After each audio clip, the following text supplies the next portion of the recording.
The guard changes at the third watch. That's when we go. And after the fence?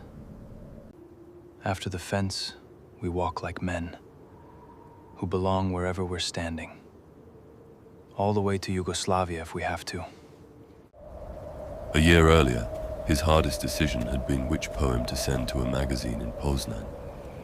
Now he was one of more than 40,000 Polish soldiers who had crossed into a country that was not their enemy, and still could not leave. His journey to Tobruk and Monte Cassino began. Bolesław Kobrzyński was not born in the town that shaped him.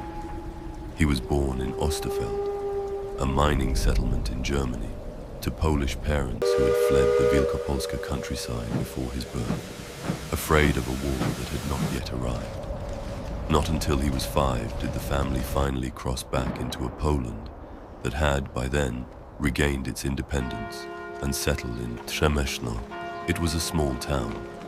It became, in poem after poem written decades and continents away, his only real home. He was not, by his own admission, a gifted painter.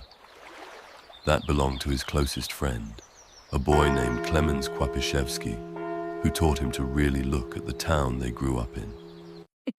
You make it look easy. It isn't. You're just impatient. What he did have from the age of 12 was an obsession with puzzles, riddles, rebuses drawn by hand. He built one, addressed the envelope with more care than most boys his age manage, and sent it to a Catholic magazine in Poznan. It ran in the adult section, not the children's page. It was the first time his name appeared in print. It would not be the last.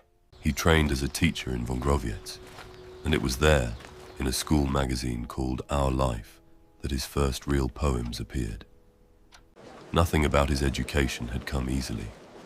He was a farmer's son in a country still rebuilding itself, and every year of schooling had to be earned. Before he was a soldier by necessity, he was a soldier by law. Like every young Polish man of his generation, he owed the state a year or two in uniform. His came at the officer cadet school of the 4th Infantry Division, in Brodnica nad Drwęcą, drilling alongside farmers' sons and clerks' sons, who would, within 5 years, mostly be scattered across half the world, or dead. You're the one who writes the verses. Only when the sergeant isn't looking. On paper, it made him an officer candidate, not just a name on a conscription list. Nothing more dramatic than that.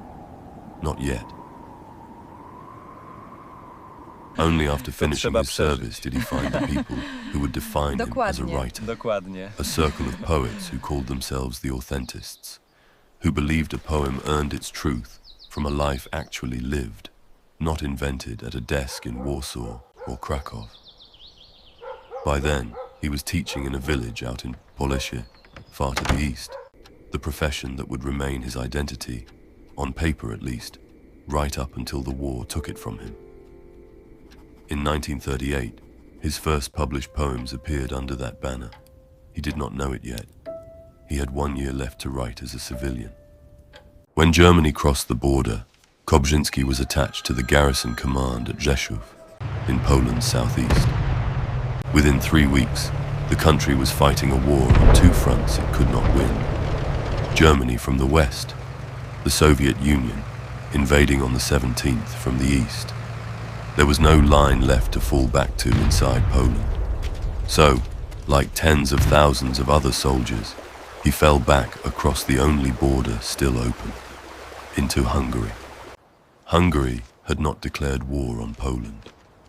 Quietly, and against real pressure from Berlin, its government let the refugees in anyway. More than 40,000 soldiers by the start of October, spread across over 100 camps. They were paid a small daily wage. They were fed. For a while, officers could be seen walking the streets of Budapest in full Polish uniform, an arrangement that infuriated Germany and would not last. But a camp is still a camp. Kobrzyński had not survived the collapse of his country to spend the rest of the war behind a fence. This is where we started. a camp called Estagom Tabor, and a young poet deciding, along with a handful of others, that it was time to move.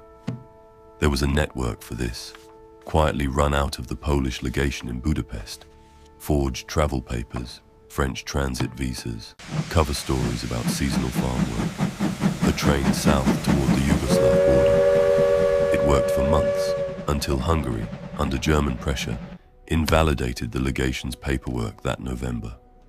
After that, every crossing was a risk taken without a safety net.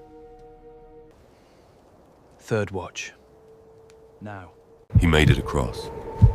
Decades later, in a letter, he admitted he remembered almost nothing of the journey that followed, only that fear had blurred it into a single, unbroken night.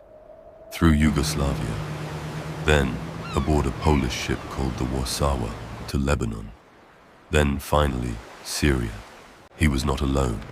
Thousands of Polish soldiers who had escaped through Hungary, Romania, and the Balkans were converging on French Syria, where, on the 12th of April, on the direct order of General Władysław Sikorski, a new unit had been raised, the Independent Carpathian Rifle Brigade, commanded by Colonel Bolesław Kobrzyński.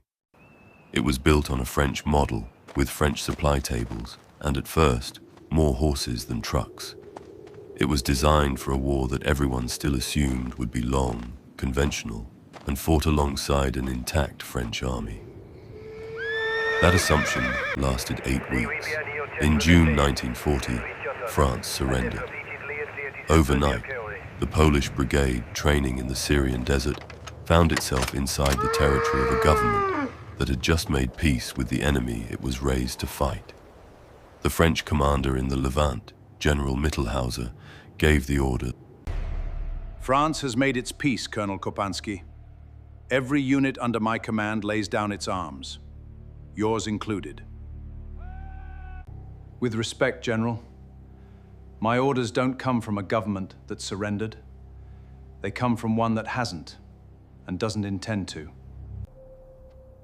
That government is in exile. Mine is in Vichy.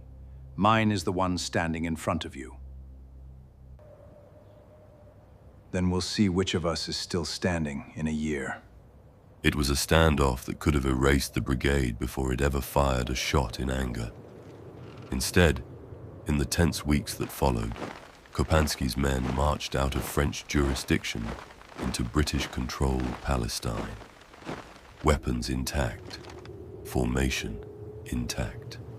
A Polish army that had refused to stop existing twice in 1 year. Kobrzyński, the farmer's son from Trzemeszno, who once mailed a hand-drawn rebus to a Catholic magazine, was now a soldier in the only Polish force left standing east of Gibraltar, and he kept writing. His poems began appearing in the brigade's own newspapers.